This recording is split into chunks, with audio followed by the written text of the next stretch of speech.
कहानी बहुत पुरानी है। एक सम्राट बहुत शक्तिशाली और बुद्धिमान था। उसकी प्रजा सम्राट के कार्यों से बहुत खुश और संतुष्ट थी। पूरे राज्य में सम्राट की प्रशंसा होती थी और सभी उसे अब तक का सबसे महान सम्राट मानते थे। उस सम्राट का एक बेटा भी था जो अपने पिता के समान महान बनना चाहता था, लेकिन सबसे अच्छा और अच्छा उत्तराधिकारी बनने की कोशिश में वह अक्सर कोई ना कोई गलती कर बैठता था। और फिर लोग मेरे बारे में क्या सोचेंगे, इसकी चिंता में वह अक्सर खुद को कोसता रहता था अपनी गलतियों के लिए, और अपना अधिकांश समय इस चिंता में बिताते हैं कि लोग क्या कहेंगे। इस आदत के कारण वह कभी कभी बेचैन और निराश हो जाता था। उसी राज्य में एक बहुत प्रसिद्ध बौद्ध भिक्षु भी रहता था जो अपनी बुद्धिमत्ता के लिए जाना जाता था। उसके कई शिष्य भी थे। एक सुबह राजकुमार उन बौद्ध भिक्षुओं के पास पहुंचा और जाकर अपना सारा हाल सुनाया। भिक्षु ने राजकुमार की बात ध्यान से सुनी। फिर अंत में राजकुमार ने भिक्षु से कहा, आप मुझे कोई ऐसा रास्ता बताएं जिससे मैं अपने ऊपर नियंत्रण रख सकूं। मैं अपने मन को शांत कर सकता हूं। साधु ने कहा, राजकुमार, यह काम बहुत कठिन है। क्या आप इसकी कीमत चुकाने को तैयार हैं? यह सुनकर राजकुमार ने बड़े गर्व भरे स्वर में कहा, मैं कोई भी कीमत चुका सकता हूं। आखिरकार मैं सम्राट का पुत्र हूं। यह सुनकर बौद्ध भिक्षु बोला, नहीं नहीं, आप गलत समझ रहे हैं।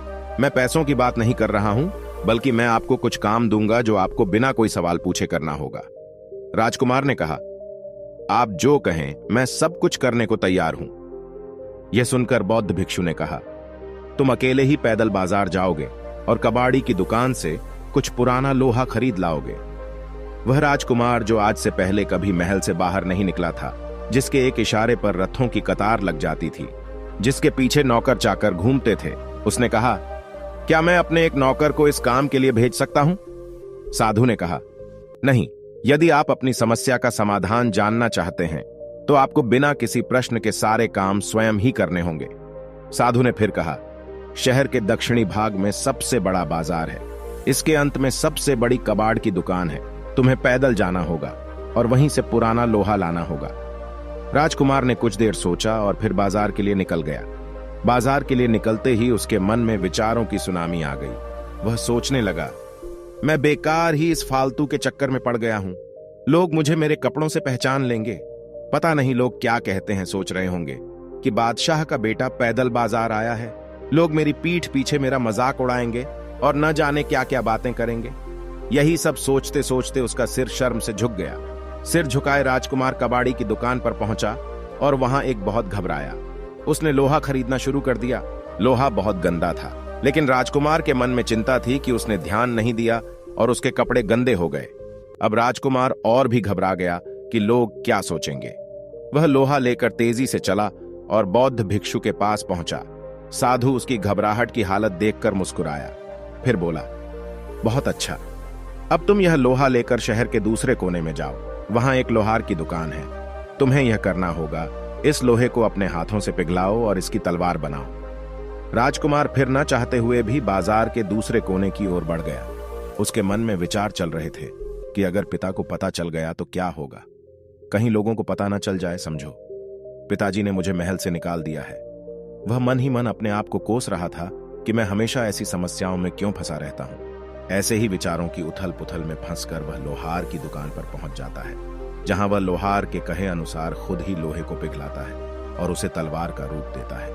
वह अपने हाथों से बनी तलवार को देखकर बहुत खुश होता है। अचानक उसे एहसास हुआ कि वह तलवार बनाने के काम में इतना तल्लीन था कि उस दौरान उसके मन में कोई शिकायत का विचार नहीं आया। उसने प्रसन्न मन से तलवार ली और साधु के पास वापस जाने लगा। इस बार लौटते समय उसका मन प्रसन्न और शांत था। उसने जाकर अपनी तलवार साधु के हाथ में दे दी। तलवार देखकर साधु ने कहा, राजकुमार, इस बार तुम्हें थोड़ा अच्छा लग रहा होगा। यह तुम्हारे अहंकार की तलवार है। यह सुनकर राजकुमार थोड़ा चौंका, लेकिन उसे कुछ समझ नहीं आया। तब साधु ने कहा, ठीक है, अब तुम एक आखिरी काम करो और फिर मैं तुम्हें रहस्य बताऊंगा। आप बाजार में वापस जाएं और लोगों से पूछें कि क्या उन्होंने आपको कुछ देर पहले यहां देखा था, और अगर देखा है तो उन्होंने तुम्हारे बारे में क्या सोचा। राजकुमार वापस बाजार गया और कई लोगों से पूछा, क्या आपने मुझे कुछ देर पहले यहां देखा था? ज्यादातर लोगों का जवाब था, नहीं, हमने आपको नहीं देखा। राजकुमार ने बाजार में पहले दुकानदार से पूछा। दुकानदार ने कहा, हां, मैंने तुम्हें देखा तो था, लेकिन सुबह दुकान में बहुत काम होता है और ग्राहक भी आते जाते रहते हैं, इसलिए ज्यादा सोचने का समय नहीं मिला। बस तुम्हें देखा और अपने काम में लग गया। इसी तरह कई अन्य लोगों से पूछने पर पता चला कि राजकुमार और उसकी घबराहट पर किसी ने ध्यान नहीं दिया। राजकुमार ने कबाड़ी से भी पूछा तो उसका जवाब था, मैं तो सोचता था कि तुम किसी बड़े अमीर परिवार से हो, लेकिन मेरे भाई इससे भी आगे ये और मैंने कुछ नहीं सोचा। बाजार के लोगों की ऐसी बातें सुनकर राजकुमार को ऐसा लगा मानो किसी ने उसके सिर का सारा बोझ हल्का कर दिया हो। वह खुशी खुशी बौद्ध भिक्षु के पास पहुंचा और उन्हें सारी बात बताई। पूरी बात सुनने के बाद साधु ने गंभीरता से कहा, आज इस घटना से तुमने 3 बातें सीखी। पहली, हम अपनी गलतियों और अपनी कमियों को जितनी गहराई से देखते हैं उतनी गहराई से कोई नहीं देखता। हम सबको अपने दुख, अपनी कमियां, अपनी गलतियां सबसे बड़ी लगती हैं और हमें लगता है कि सबका ध्यान हमारी तरफ है, हर कोई हमारे बारे में सोच रहा है, हर कोई हमारी कमियां देख रहा है। लेकिन असल में कोई किसी के बारे में नहीं सोचता। किसी के पास वो बात नहीं है, बहुत समय, और अगर हो भी तो हर कोई अपने बारे में ही सोचता रहता है। इसलिए यह चिंता करना मूर्खता है कि कोई हमारे बारे में कुछ सोच रहा है, कोई हमारे बारे में कुछ नहीं सोच रहा है। दूसरा सबक, हम स्वयं अपने सबसे बुरे आलोचक हैं। हम अपने अंदर दोष ढूंढते रहते हैं, खुद को दोष देते रहते हैं और अपनी कमियों और गलतियों के बारे में सोचते रहते हैं और उन्हें वास्तव में जितना बड़ा करते हैं उससे कहीं अधिक बड़ा बनाते हैं। और फिर हम ज्यादा सोचने की आदत के शिकार हो जाते हैं। ऐसा नहीं है कि लोग आपके बारे में बात नहीं करते, आपकी बुराई नहीं करते, लेकिन जो ऐसा करते हैं वो खुद किसी काम के नहीं होते। इसलिए आपको परेशान भी नहीं होना चाहिए ऐसे लोगों की बातों से। साधु ने तीसरी बात बड़े ध्यान से सुनते हुए कहा, जब भी आपके मन में विचारों का तूफान उठने लगता है तो मन बेचैन और बेचैन हो जाता है।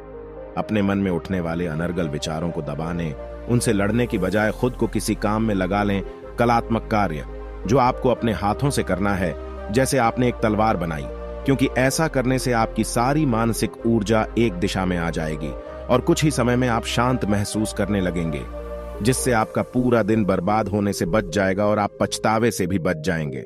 आज की वीडियो में इतना ही। वीडियो कैसी लगी लाइक करें, अपने दोस्तों के साथ शेयर कीजिए और हमारे चैनल पे नए आए हैं तो चैनल को सब्सक्राइब करें और बेल आइकॉन दबाना ना भूलें ताकि नए नए वीडियो की नोटिफिकेशन आप तक पहुंचती रहे।